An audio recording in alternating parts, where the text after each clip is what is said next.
cadeira na rua.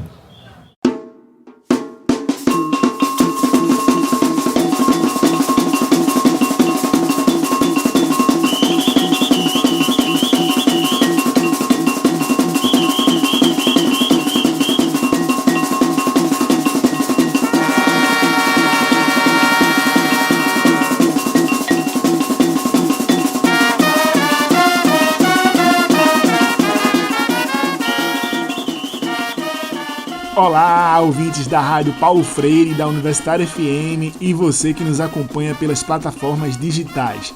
Puxa a cadeira, aumenta o volume, chame os vizinhos. Tá começando o programa Cadeira na Rua, Ideias e Culturas Periféricas. Eu sou Tarcísio Camelo, jornalista e residente em comunicação popular. Sou homem branco, cabelo curto e barba cheia. No programa de hoje, quem puxa a cadeira para conversar com a gente é Ailton Guerra, também conhecido como Peste, do Alto José do Pinho, para falar sobre a cultura como transformação social. No quadro Releitura e o Direito Humano à Literatura, a gente escuta a poesia de Daniel Melo, que é da Mangabeira, zona norte do Recife. Agora, no Cadeira na Rua.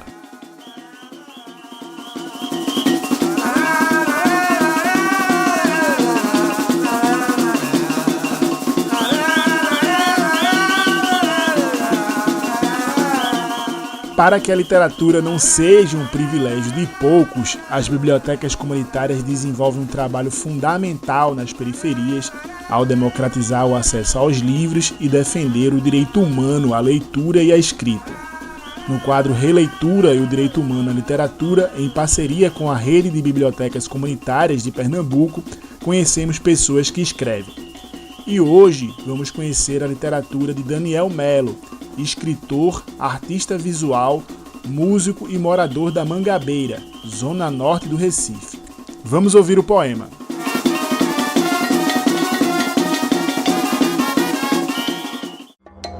Releitura e o direito humano à literatura.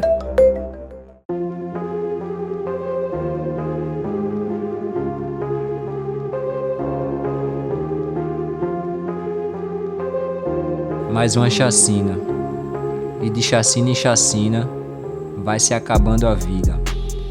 A polícia sendo a polícia, agindo como júri e juiz.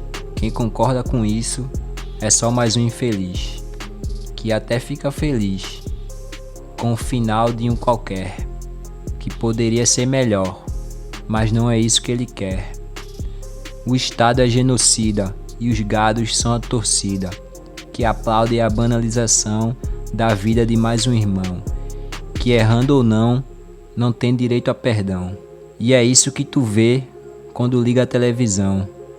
Desliga a TV, procura um livro para ler e tu vai entender tudo que vim te dizer.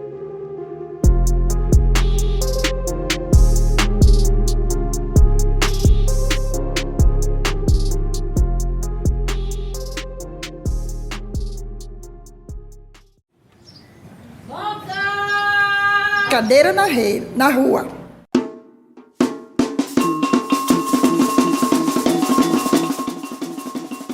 E aí, gostou?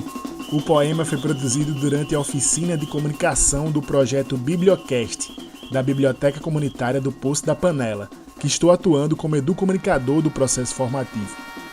Você também pode enviar a sua literatura para o WhatsApp da Rádio Paulo Freire, 21 26 31 77. 21 26 31 77. E falar no projeto Bibliocast, o Puxa Cadeira de hoje também foi produzido na Biblioteca do Poço, durante um dos encontros formativos.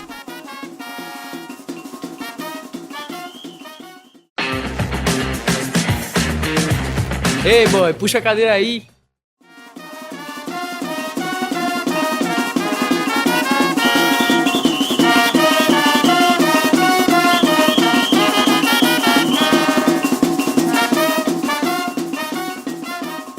A gente levou nossa cadeira até a Biblioteca Comunitária do Poço para conversar com Ailton Guerra, também conhecido como Peste.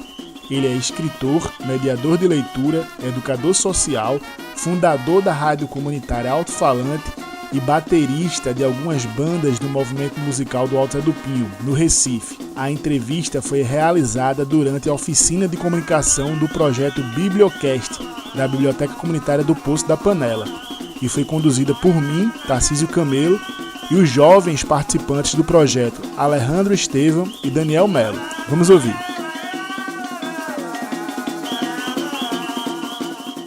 Estamos diretamente da Biblioteca do Poço da Panela, biblioteca comunitária, que faz parte da rede de bibliotecas comunitárias Releitura. E eu estou aqui para uma entrevista coletiva com Alejandro Estevam. E Daniel Melo. para a gente entrevistar Ailton Guerra, que é conhecido como Peste. Beleza, Peste? Boa, beleza, pessoal, beleza? Satisfação poder estar aqui, rever os amigos, rever o Poço da Panela, rever a biblioteca e vamos lá com essa comunicação de atitude. Peste, eu queria, como a gente tá na rádio, tu fizesse uma autodescrição tua rapidinho, assim, pra galera que tá ouvindo saber como tu és. Peste é apelido, né? Mas meu nome é Ailton Guerra, sou negro, 52 anos, músico, pedagogo. A biblioteca foi fundamental na minha formação como pedagogo. É uma satisfação poder voltar a esse lugar, relembrando de muitos momentos que eu tive aqui como mediador. As minhas raízes estão concentradas no Alto do Pinho e Nazaré da Mata, pois eu sou filho de caboclo de lança, de Maracatu Rural. E é um orgulho para mim ter a cultura popular na minha vida e os movimentos sociais. Aproveitando o gancho, né, de como você foi mediador aqui na biblioteca, eu queria que você falasse um pouco da experiência, assim, do cotidiano, né, do que acontecia aqui na biblioteca, das coisas do dia a dia, de como você se sente e das suas lembranças aqui na Biblioteca do Poço. Tudo começa, eu costumo até brincar assim, era uma casa muito engraçada, não tinha neto, não tinha nada. Tudo começa com Samarone, cara. Samarone foi, eu posso dizer até professor, amigo e tal, sabe? Na época eu trabalhava na Cabum, Escola de Arquitecnologia. O Icabum, a primeira turma, cara, foi marcante na minha vida. Eu trabalhava Eu vim justamente, a minha chegada até a Cabum foi através da Alsuba. Cheguei na Alsuba, na verdade, vou voltar um pouco mais, Alto-Falante. A rádio que passou 12 anos no ar, ela deu muitas possibilidades, abriu muitos caminhos. E um dos caminhos foram esse, onde eu fui convidado para dar oficina no Centro de Educação, na época. Depois a Alsuba, fui educador social, no núcleo, comunicação, tive a honra aí de dividir esse espaço com o Tarcísio. Depois Samarone ficou sabendo, Samarone Lima, que foi um dos idealizadores, organizadores daqui da biblioteca. Depois fiquei sabendo, aliás, Samarone ficou sabendo que eu estava na Alsuba, ele já era um dos professores da escola Cabum, né, na primeira turma. Trabalhava no Cyber Café, que era uma biblioteca maravilhosa. Então, aí Samarone criou toda essa relação. Eu já conhecia Sama. Parte dos livros dele eram guardados aqui, mas essa casa não era assim, era uma casa de morador. Eu não cheguei a conhecer não os moradores daqui não. E Sama chegou a vir para cá, e a questão de aluguel lá e tal, não tinha essa movimentação toda. E eu lembro de um dia que tava uma bagunça, cara, de livros aqui, sabe, na sala. E ele trabalhava, fazia outras coisas, aí pediu a mim para que eu pudesse organizar. E cara, eu me lembro que eu acho que eu comecei de 10 horas da manhã, fui sair daqui do Poço da Panela quase 9h30 da noite. E eu não tinha acabado de organizar ainda. Todo o acervo, assim. Era muito mesmo. Tinha uma escada aqui, tinha um corredor aqui, que era tudo cheio de livros. Além dos livros, tinha outras coisas, sabe, que eram guardadas na biblioteca misturadas aos livros. Tipo cadeiras velhas. Tinha coisas velhas, assim. Foi daí, inclusive, que eu comecei a fazer a minha crítica de que biblioteca não é depósito. Eu aprendi com o Samarone isso também. Então a gente organizou geral e ela foi crescendo, né? Sama não pôde mais assumir, mas já tinha uma relação com a biblioteca, já conhecia Gerard, já conhecia Moisés. Aí foi aí quando Sama teve que se afastar, já me colocou na fita. Moisés e Gerard já me chamaram para conversar, né, sobre eu assumir a biblioteca. E aí foi criada toda uma relação, todo um amor, sabe? Os caras já me conheciam, eu já era punk, tem que contar esse detalhe. Eu acho que é bom juntar música com literatura, né? Então, eu já trazia essa veia do punk, fazia parte do movimento cultural do Oswaldo Pinho, ou seja, já vinha com a bagagem para somar isso à biblioteca, para trazer isso para a biblioteca. E daí fui criando essa relação, né, Seu Vital, né, o rio, as plantas, crianças. Eu parecia que era daqui, cara. As crianças, né, a casa ali, Dona Laurinha, a igreja. Eu lembro disso porque isso me fortalece a memória, eu não esqueço nunca, eu fico guardando essas pequenas coisas na memória. E aí, cara, não foi fácil porque, primeiro que a comunidade não sabia da biblioteca. Por isso que eu brinco, era uma casa muito engraçada, não tinha teto, não tinha nada, não tinha placa, não tinha nada para dizer que era uma biblioteca. Então, foi aquele boca a boca. Teve um dia que eu me lembro que tinha uma bicicleta, cara. Aí eu disse assim, porra, tem que fazer uma coisa pra atrair, trazer o pessoal pra cá. Porque era mesmo, era pingado, o pessoal passava pra lá e pra cá, mas não tinha cara de biblioteca. Hoje ela tá com bem cara de biblioteca, ela é uma biblioteca, né? Mas não tinha cara. Então era aquela coisa assim, vai ter uma atividade, aí mesmo na casa das crianças, dos jovens, para que pudéssemos trazer eles pra cá. E aí, Samarone me ensinou uma coisa que eu levo até hoje comigo. Historicamente, a leitura nos foi tão negada, eu digo negada pro povo mesmo, periférico, pro povo indígena, originário, né, tudinho. Foi tão negada, cara, que essa coisa de você resgatar para trazer as pessoas, não é do dia pra noite. É pingo. Mas são pingos que fazem diferença. Ou seja, cada criança que entrava aqui era uma transformação, tá ligado? Porque avisava a outra, e avisava a outra, e avisava a outra. Eu posso falar por mim que é mágico, assim, né? Porque brincar na rua aqui no Poço é tranquilo e tudo mais, mas muitas vezes é perigoso, né? Nas coisas que tem na rua, né? E a perspectiva de trazer cultura, trazer arte, trazer perspectiva de muito mais de mundo, né? Isso pra mim mudou a minha vida, né? Rapidinho, a Lei acabou de fazer um testemunho ao vivo aqui. Quem escuta o Cadeira na Rua vai saber que tem um quadro chamado Testemunha. Cadeira na rua, né? Tá certo. Sim, cara, mas é isso, Ale. Pegando esse gancho, inclusive, depois de algum tempo das crianças, os jovens começaram a vir para cá também, né? Pois aí começou a ter os cursos de inglês, né, cara? Eu lembro de uma banda que eu tentei ajudar, mas eu acho que eu acabei atrapalhando. E a galerinha queria ensaiar na biblioteca, e o pessoal pedia pra eu vir pra dar uma orientação. Eu sabia orientar nada, um punk doido danado, cara, vindo de uma banda totalmente escrota. Mas assim, eu lembro da banda, e você era um dos integrantes. E aí... Sou músico até hoje. É músico até hoje, né, cara? Graças a Deus. E isso foi assim, pingo, sabe? Pingado, porque foi muito negado, cara. A leitura nos foi negada, os livros caros, velho. Sim, a gente sem ter acesso, né? Eu tô falando isso historicamente mesmo. Então, esse foi o começo da biblioteca. Tem uma frase de Eduardo Galeano que diz: os livros não precisam ser proibidos pela polícia, porque os preços já os proíbem.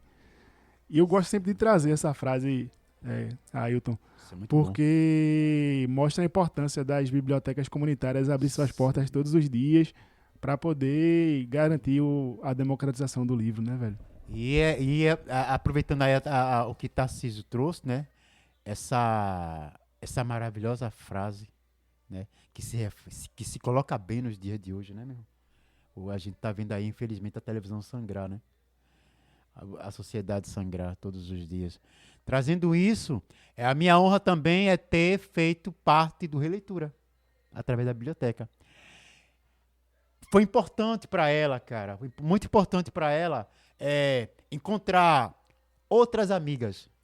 Outras amigas o quê? Biblioteca do Coque, Biblioteca do Nascedouro, foram outras amigas que fizeram assim, vem cá, tu também pode fazer parte do nosso grupo. Então, a honra para mim participar dos encontros online durante a pandemia, ele testemunha aqui, não era fácil, né? E aí eu gostaria de essa associação com o som, né, a rádio, a música também, com esse conectivo com essa rede de bibliotecas, né, de que parece ser uma coisa distinta, mas na verdade é uma coisa que anda muito unida, né? Eu queria saber essa união, né? O que trouxe essa união na sua vida e o que você expandiu para as pessoas também, né? Olha, cara, eu vou pegar a minha história para chegar até aí, né? Sofri de caboclo de lança, toda a minha infância foi vendo meu pai se transformar em caboclo, com raízes de Nazaré da Mata. Eu costumo dizer que meu pai foi meu primeiro professor vestido de caboclo de lança, com aquele cravo na boca. Primeiro mesmo, porque a cultura popular me ensinou, foi a minha primeira escola, foi lá onde eu conheci as histórias de racismo, a história da escravidão, a história dos engenhos. Meu pai, eu sou descendente de afros, sabe? Então foi minha primeira escola em todos os sentidos. E hoje eu estou defendendo a minha autobiografia no mestrado, né, como projeto, e onde meu pai é o ponto principal. Meu pai foi meu primeiro punk, sabe? Vestido de caboclo de lança, sabe? Dentro de casa eu via os caboclos de lança para lá e para cá, para lá e para cá, para lá e para cá. Eu aprendi a tocar bateria por conta dos instrumentos do maracatu rural. Eu roubava, literalmente, o caixa do meu pai, jurando que ele era idiota. Porque lá no Alto do Pinho tinha casa e tinha um corredor, né? Arrodeia, menino! Aquele velho arrodeia, que lá em casa tinha essa coisa do arrodear. E eu botava o caixinha aqui, na janela do meu quarto, arrodeava o beco, pegava o caixinha e ia tocar na casa do vizinho. Só que meu pai ouvia o som e sabia que era o caixa dele. Então o idiota era eu, né, cara? Mas até me lembro que ele em leito, que Deus o tem, ele morreu com 81 anos, depois de 45 anos sendo caboclo de lança. E eu me lembro que a minha mãe não gostava, eu andava rasgado, camisa do Rato de Porão, colando com a galera, tomando vinho, já começando a tomar meus primeiros porres, e minha mãe dizendo, eu não vou segurar não, vou ter essa coisa de rock and roll com seu pai, não sei o quê, meu pai em leito, né? E, cara, meu pai assim, olhar pra mim com aqueles olhos assim, já indo embora, deixa, não é isso que ele quer. Então, meu pai compreendeu muito bem, cara, o que eu queria, e eu devo muito isso à cultura popular. Então, toda a minha trajetória como pedagogo, toda a minha trajetória como de pós-graduação, toda a minha trajetória agora fazendo mestrado, eu devo sim à música punk, à cultura popular, ao meu pai, que foi meu primeiro punk, a roubar o caixa do maracatu para poder aprender a tocar bateria. Eu fui fazer conservatório, não consegui passar, e eu aprendi de forma, sabe, solta mesmo, né, tocando. E autodidata, completamente autodidata. E dentro desse autodidatismo, vamos dizer assim, tem um cara que eu aplaudo hoje para ele muito, é Celo, né, que a gente trocou muito Devotos, ideia. né? Celo, baterista da Devotos, amigo meu, ia pro ensaio da Devotos, e sentava lá de Celo assim, na bateria, e Celo tocando, que era bateria tosca, bem pobrezinha, lá na casa de Canibal. O Canibal não tinha nem cabelo grande ainda.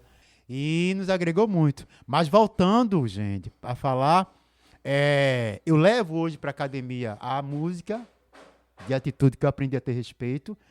E com essa música foi que eu consegui driblar as balas, que eu tive toda a oportunidade no Oswaldo do Pinho de poder ter sido uma das vítimas, né? Que a gente conviveu com isso. Era um movimento cultural de um lado e as balas do outro. Era um movimento cultural do lado onde a gente procurava fazer um evento e no outro dia eu ficava puto da vida porque me diziam que tinha um corpo estendido depois do show.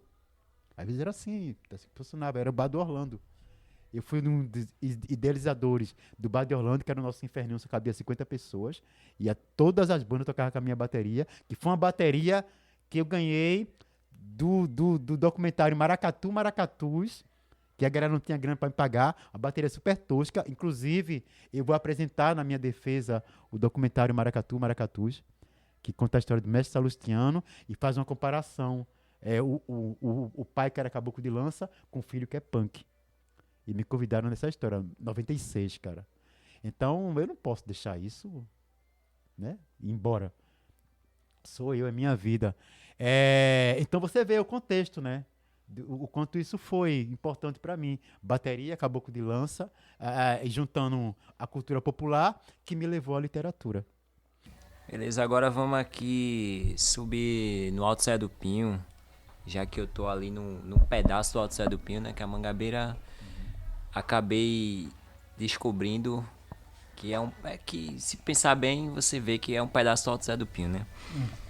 E aí as perguntas aqui que eu tenho é quais são as melhorias que o senhor consegue ver de alguns anos pra cá em relação ao que a gente só vê no noticiário, ao Alto Sé do Pinho, mas o Alto Sé do Pinho não é só isso. E também queria saber quais os movimentos culturais que ainda estão presentes no Alto Sé do Pinho atualmente, que é isso também que ajuda a população a ter esse pensamento crítico que o senhor tem. O que é que o senhor tem a me dizer? Olha, Daniel, eu vivi várias fases no Alto do Pinho, né? Defendendo a minha autobiografia, aí eu tive que dar um passeio no passado para saber como é que foi a origem do Alto. Não, não, não, não, não, não. O Alto do Pinho nasce a partir das famílias pobres que moravam no centro da cidade, em mucambos e casebres, né? Que era uma época dos mucambos, né, ali, que houve essa erradicação. E muitas dessas famílias foram para os morros. Acabaram populacionando os morros, né? E outras vieram da zona da Mata Norte, interior, devido ao êxodo rural, seca, fome também. O Alto do Pinho, para quem não sabe, teve essa junção. A população do Alto do Pinho nasceu disso, invadindo terras que eram de proprietários e que cobravam valendo, com revólver na mão. Eu ainda criança, eu ainda lembro de capatazes. Eu só via isso em filmes que eram os capatazes atrás de negros. Mas eu era menino e lembro na porta da minha casa passando um cara com um revólver cobrando impostos. Tem um nomezinho em relação à terra. E durante muito tempo, cara, até eu nasci em 73, até 79, 78, eu tenho essa coisa muito, muito fresca na memória dos capatazes cobrando impostos às pessoas. O Alto do Pinho era cheio de barreiras, casebres, muito mato. Mato, sem escadaria, muitas ladeiras. Eu estou trazendo minha memória aqui, tá? Agora, nesse momento. Muitas ladeiras, barreiras, né, e tal. E pessoas carregando água. O problema da falta d'água no Alto do Pinho é histórico. Que ainda é presente também, né? Totalmente. Estamos em 2025. Eu estou falando de 1979. Eu tive que trazer essa memória. Ao mesmo tempo é um prazer e é uma dor para mim, tá ligado? Eu trazer isso para minha autobiografia. Mas hoje eu tenho, entre essa dor e esse prazer, eu tenho a satisfação de contar. Eu não posso me negar. E ter a consciência que tá fazendo a parte que o senhor tá levando a mensagem que o senhor tem, né, para levar para o pessoal. Exatamente, Daniel. Então, o Alto do Pinho vem disso, essas duas populações, que ajudou também a desenvolver o movimento cultural do lugar. O Alto sempre teve essa coisa da movimentação. Tanto é que uma das outras origens do Alto, né, histórica, história, é seu Zé do Pinho, né, que fazia violão, e realmente, seu Zé do Pinho existe. Ele existia, tinha família e tal, em madeira de pinho. O Alto tinha várias árvores de pinho, árvore, né? Trazendo isso e tal. O Alto teve período de violência entre os anos 80 e começo dos anos 90. Já teve chacina.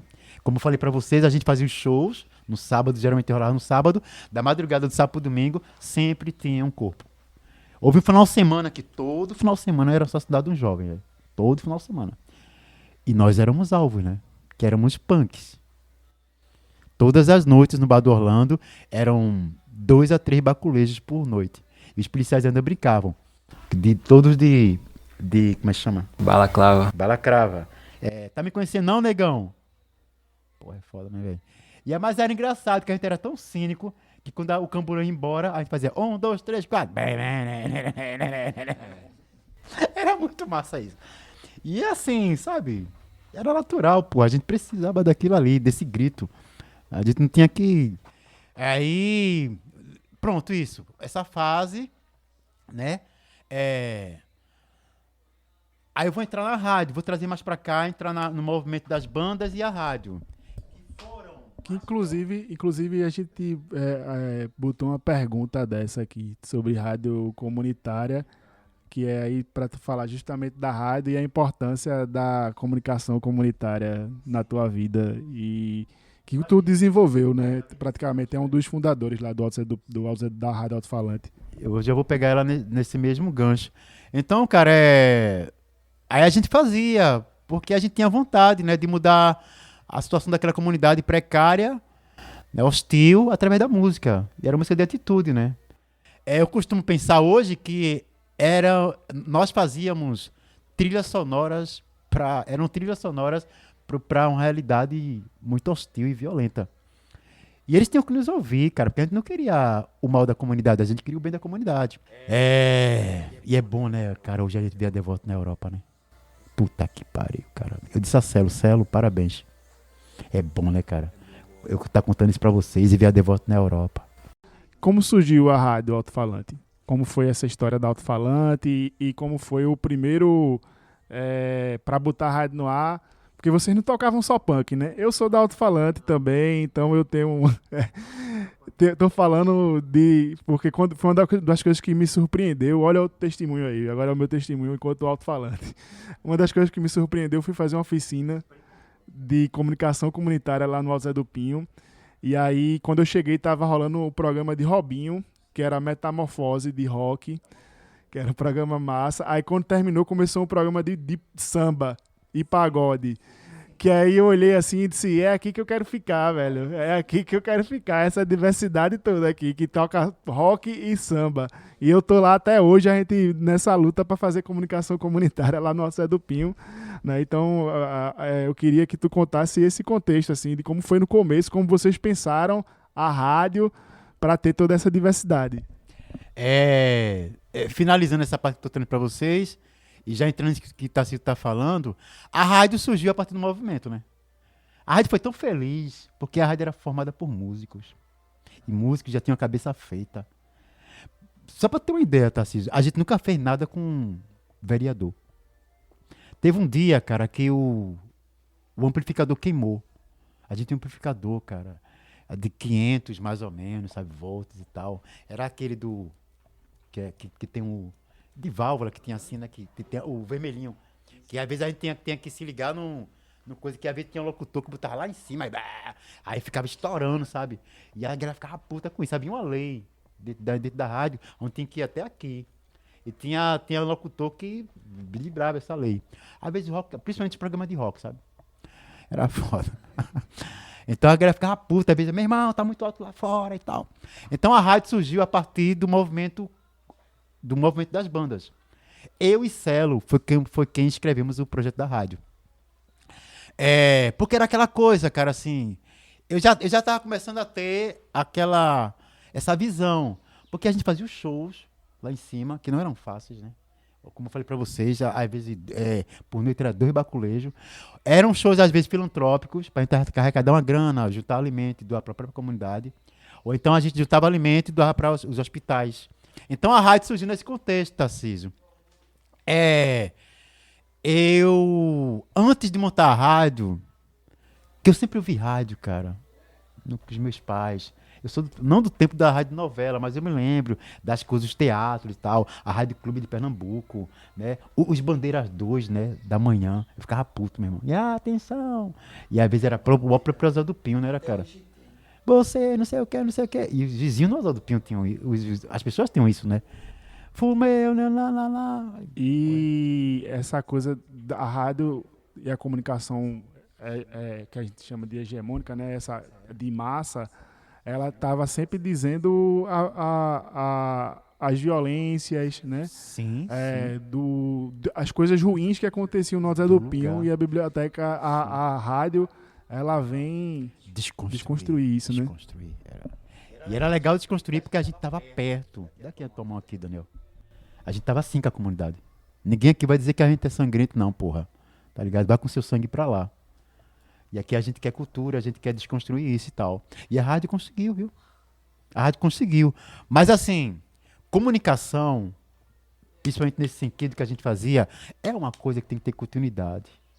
Se você piscar o olho, aí a coisa, as mazelas, tudo volta, velho. E se não tiver uma estrutura, se a gente não conseguir fazer uma casa legal, você não consegue levar. Então esse foi o nosso erro. Ela passou um bom tempo no mercado público, que era altamente excludente, ele sabe disso. Você estava aqui fazendo uma programação, abria a porta, tinha uma catinga de mijo do caralho, o banheiro sujo e tal.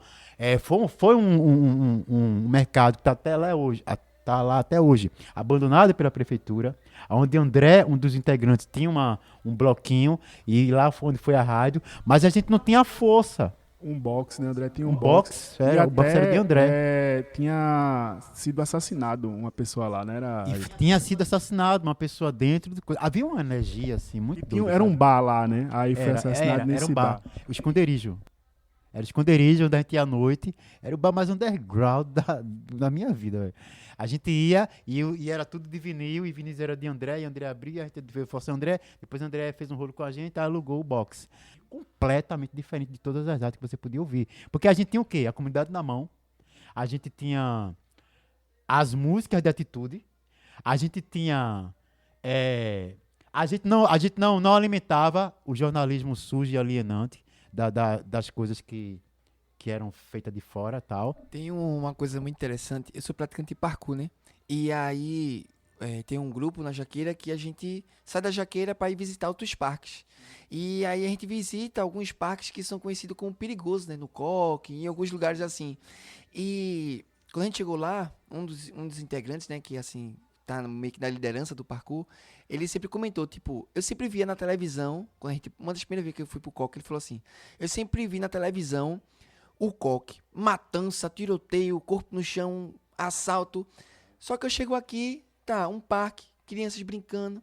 Tipo, ele mora no Morro da Conceição, ele falou, isso aqui é meu bairro, não tem nada de perigoso aqui. A televisão mostra uma coisa, mas a gente vem vivenciar uma comunidade, né? E não tem essa visão que a mídia passa sobre matança, sobre tráfico e tudo mais, que não é que não tenha, né? Mas isso não é o cotidiano da comunidade, isso é uma coisa terrível que acontece na vivência das pessoas, né? Sim, claro. E é uma desconstrução, né, cara? Isso que você acabou de colocar, né? Então, levei o projeto para a associação, aí a turma até brincou, não sei o que e tal. Por que eu tô falando isso? Porque era uma programação diferenciada. A gente não queria programação igual a essa coisa alienante que a gente tinha. Primeiro que a gente tinha as bandas na mão, né? Eram nossas próprias bandas. E isso era o legal. E a rádio inicialmente, ela foi montada para tocar as bandas. Para tocar as bandas, para tocar as coisas e tal. Tanto é que o nome dos programas são assim, Metamorfose, não sei o quê, Atitude, nananã, Criança Ligada. A gente tinha um programa infantil, cara, chamado Criança Ligada. Era Criança Ligada mesmo, em 360. E era um programa que foi um sucesso danado, Criança Ligada, cara. Sim, era todo sábado, inclusive. Todo sábado, cara. Tinha um programa de cinema, meu irmão, feito por Henrique César. Teve... E Henrique levava cinema, assim, como assim, hein? Né, cara? Eu fiz um programa lá também durante muito tempo, chamado Jornal Cultural. Jornal Cultural, que já não trazia o jornalismo sangrento, não trazia? Não trazia alienação para a comunidade, que a gente não queria mais. Não, era o movimento cultural, né? Era um blog de cultura para divulgar a cena cultural de Pernambuco e aí eu comecei a fazer o programa radiofônico lá e era massa. Porque justamente eu tinha muitos amigos que a galera dizia assim, Recife não tem nada pra fazer. E eu via que Recife tinha uma cena... Não era assim, né?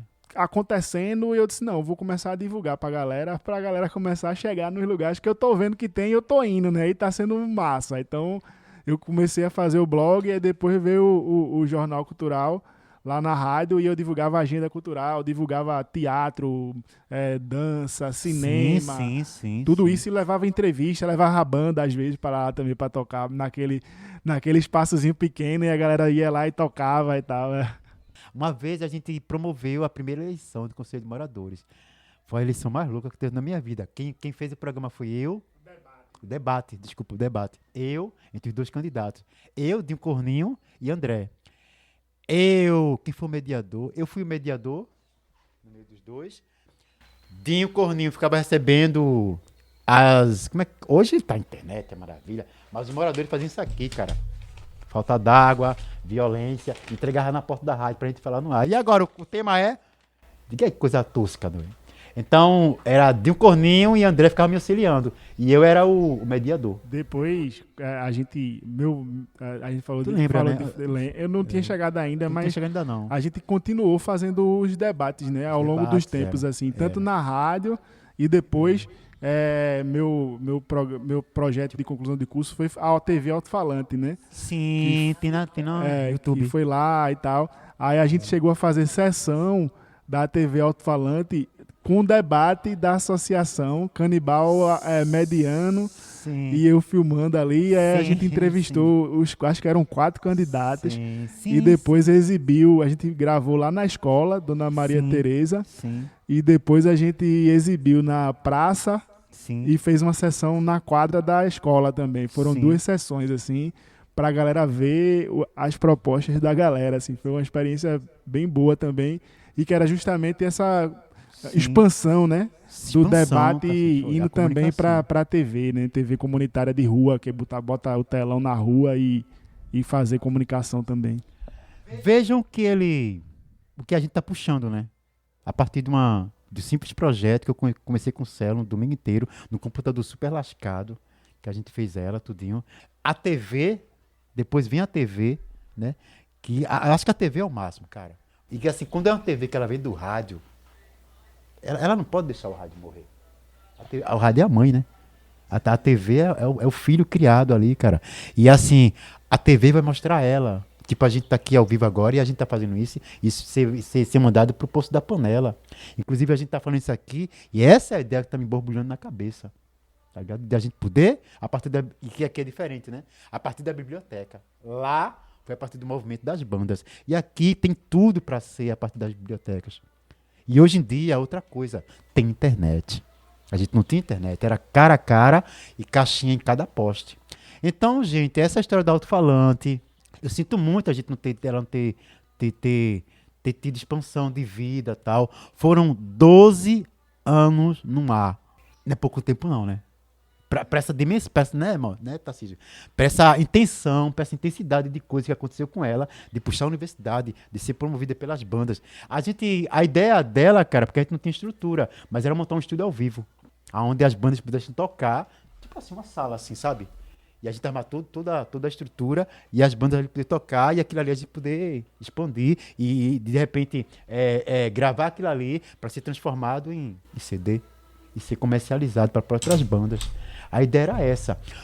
Mas justamente isso, faltou pé. A gente tinha ideia para escrever esses projetos, mas quem é que segurar a onda? Sabe? Quem é que ia fazer isso? Porque a gente precisava se alimentar, a gente precisava trabalhar para comer.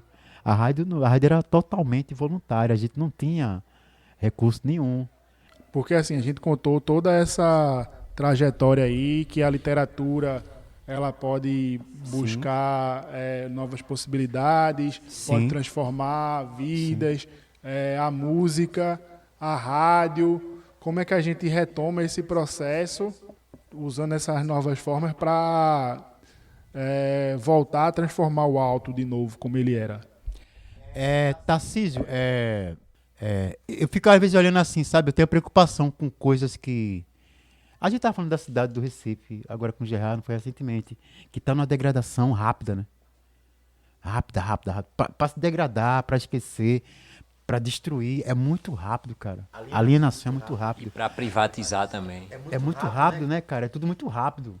Né? Não tem nada de burocracia. Desculpa aí a palavra aí, mas assim, para fuder é muito rápido. Tá ligado?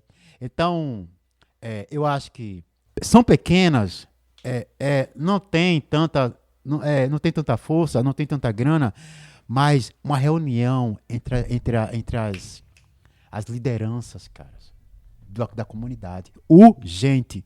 Pegar uma escola daquela e passar um dia, meu irmão, como se fosse um seminário, alguma coisa. Juntar essa galera, não precisa ser tanto não, mas juntar essa galera. Eu falo de quem? Escolas, Associação de Moradores, culturais, sabe? Jailson, que é o Poeses, o Afoxé, porque são eles que levam aquilo ali, cara. Maracatu, sabe? Estrela Brilhante, a própria banda Devoto, sabe? Sim.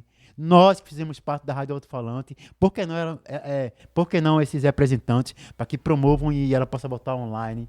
Ela foi uma força na comunidade. E dentro disso, ela pode ter um novo momento de voz voltar essa voz, essa força que ela tinha, né? Porque juntando esse povo e colocando dentro da comunicação comunitária com força como é que ela tinha, vai dar outra, porque ninguém quer não, cara. Ninguém quer falta d'água não, não quer um péssimo serviço de ônibus não, meu irmão. Ninguém quer um posto de saúde que não atenda legal não. Ninguém quer isso não. Quem é que quer, porra, ver sua comunidade que teve um nome a nível nacional e internacional continuar sofrendo? Então eu acho que o Tarcísio, eu não vou muito longe para encontrar uma solução, mas eu acho que de imediato, urgente seria essa. Juntar todo mundo na mesma panela para que a gente possa fazer uma nova... E cobrar da galera, né? E cobrar da galera, trazer para essa luta. Teve uma parada aqui do ônibus mesmo. Isso. Eu lembro quando eu cheguei no Alto Zé do Pinho para fazer programa na rádio alto-falante, tinha uma luta muito importante para a melhoria do ônibus, dos horários e tal. Às vezes o ônibus não subia. É histórico isso. Né? E aí conseguir uma linha para lá e tudo mais. Essa luta precisa retomar, né? Precisa retomar o serviço de lixo, sabe, na comunidade, sabe, assim. Pensar, cara, novos espaços de educação e cultura para a comunidade. Eu tenho um aqui que seria já o encerramento. Então, o que o senhor tem para me dizer, como um jovem preto que sonha em um dia chegar na idade do senhor, 52 anos, e conseguir viver da minha arte? Qual é a tua idade, meu? Tenho 28. Pronto. Estude, meu irmão. Estude. Estude porque... Claro que não vai livrar a gente não, né? Mas é uma forma de se livrar das balas, né? A gente é alvo 24 horas por dia. E eles não, nos últimos anos, eles não estão com pena, não. Então estude, cara. Estude, sabe? E faça o que você vem fazendo, o que eu vi aqui hoje você fazer. As suas poesias. Continue fazendo. Continue frequentando esse lugar, mesmo se o curso acabar. Pegue a sua bicicleta, pegue seu chá, ou seu café, ou sua água. Venha para esse lugar que tá lhe abraçando.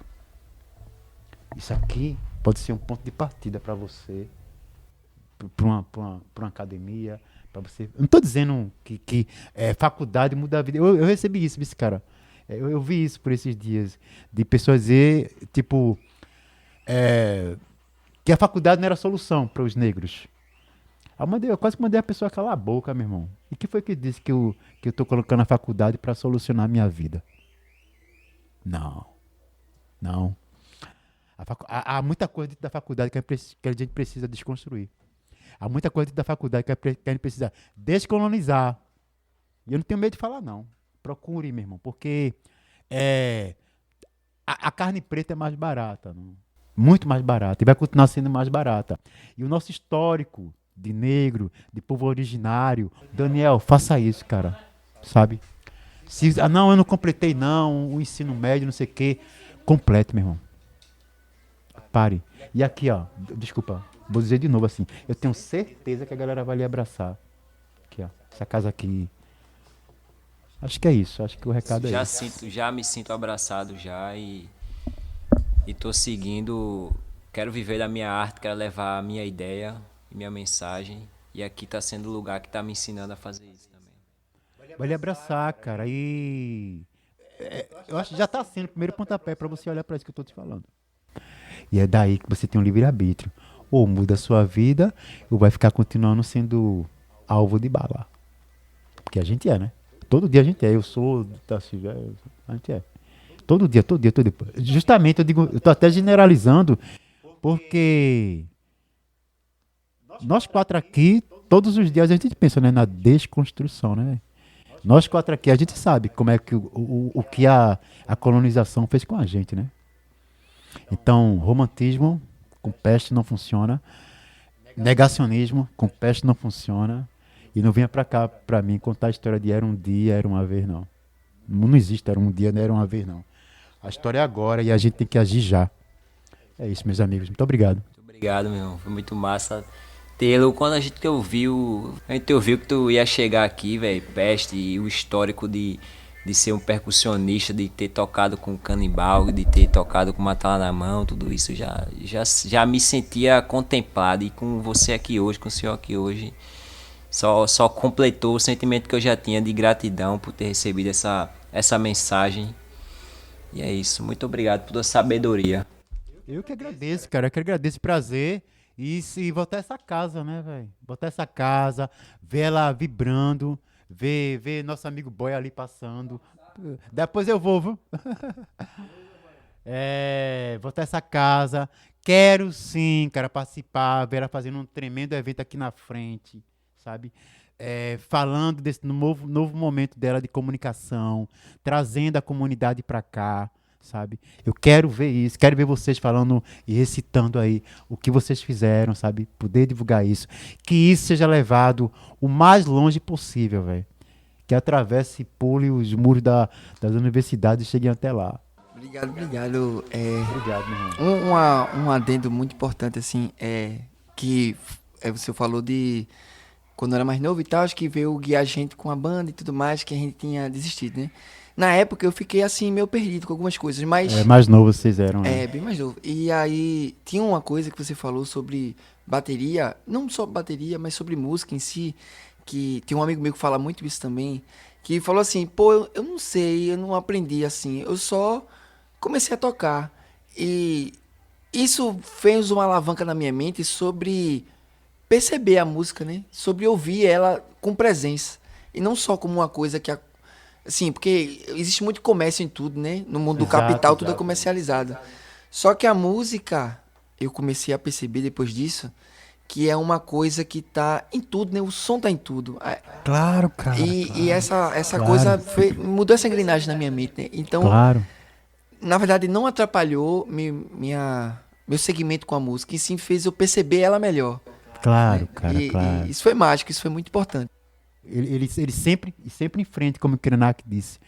A minha vida é assim, o Rio sempre em frente. E nesse caminhar do Rio, eu sempre contei uma criança que me deu a mão. Pô, isso é bonito, né, meu irmão?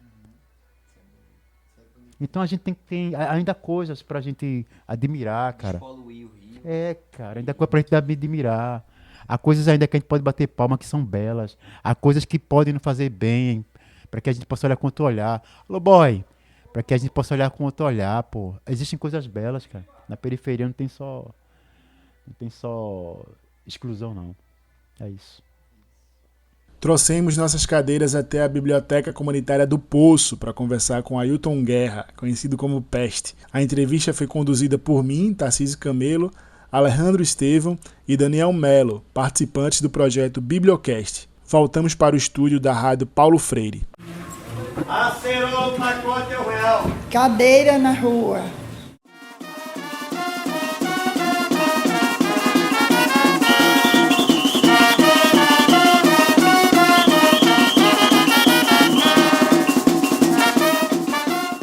Sabe a música que você ouviu durante todo o programa?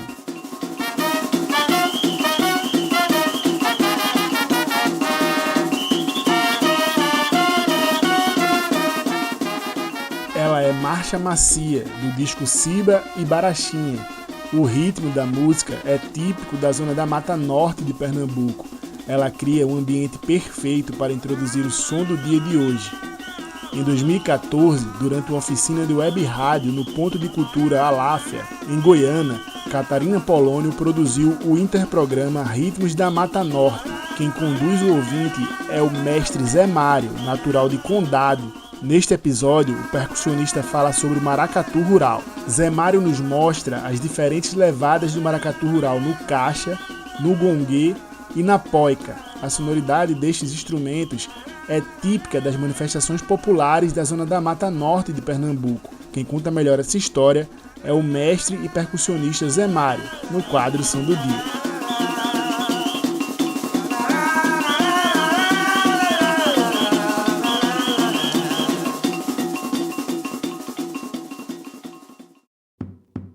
Hoje, o Ponto de Cultura Aláfia fica na Colaborativa Cultural Sebastião Grosso, que fica na rua 15 de novembro, Goiânia Centro. A colaborativa agrega várias iniciativas culturais além do Aláfia. Vale a pena conhecer.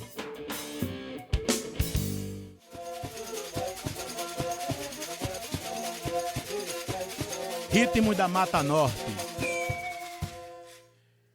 Meu nome é José Mário, muitos me chamam de Zé Mário sem nenhum problema. Eu sou da cidade do Condado, eu já nasci vendo os blocos rurais, então eu não tive tanta dificuldade na cultura popular. Na verdade, eu represento a terceira geração da minha família. Até hoje, meu pai é conhecido por cirandeiro e muitos mestres antigos, quando eu falo sobre o meu avô, ele... seu avô era grande referência para a gente, era um grande coquista e tal. E aí, quer conhecer um pouco do ritmo da Mata Norte tocado com terno? Vou mostrar para vocês agora Maracatu Rural.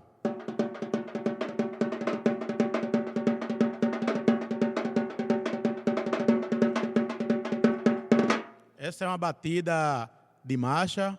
Vou mostrar para vocês agora uma batida de samba, que é a mesma batida do galope, né?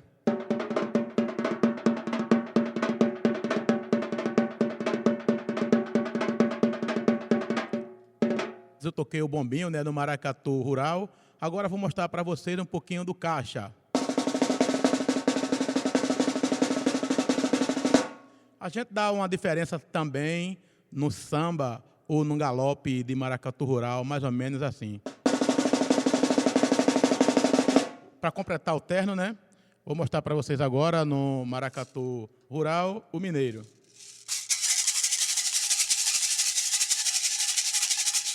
Hoje, o Maracatu Rural já não se toca mais com terno. Hoje temos 5 instrumentos, 5 elementos.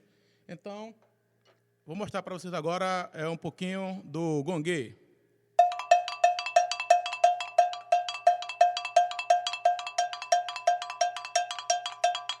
Esse foi um gongue em marcha. Vou mostrar agora o gongue em samba ou galope.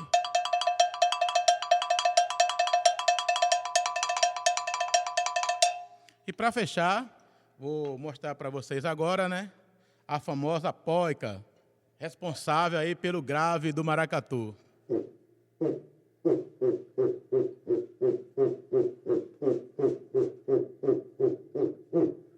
E aí está fechado o terno de Maracatu Rural. Uma das grandes referências nossa é o grupo Floresta do Samba. Vamos ouvir?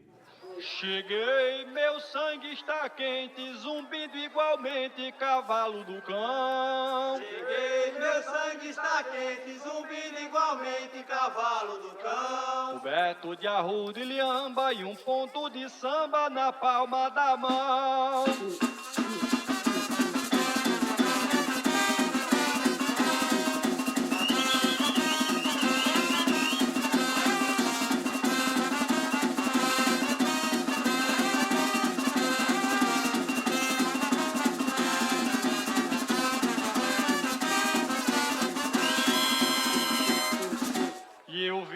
Bater mão ao cangaço e cantar sem cansaço, querendo um calor. Eu vim bater mão ao cangaço, cantar sem cansaço, querendo um calor. No verso pimenta aguardente, que comida quente é que tem mais sabor.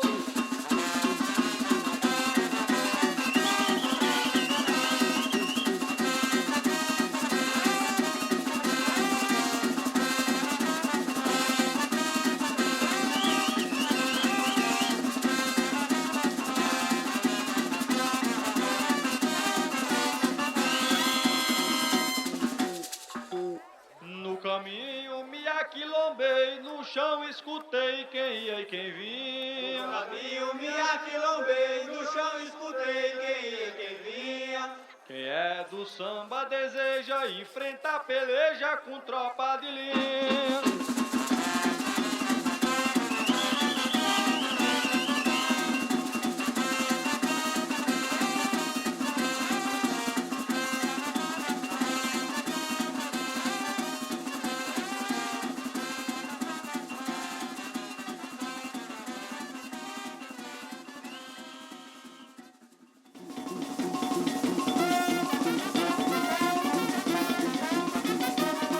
Ritmo da Mata Norte.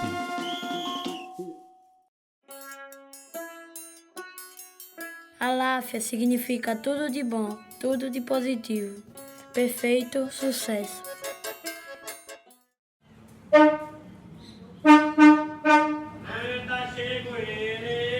Cadeira na rua. Eita,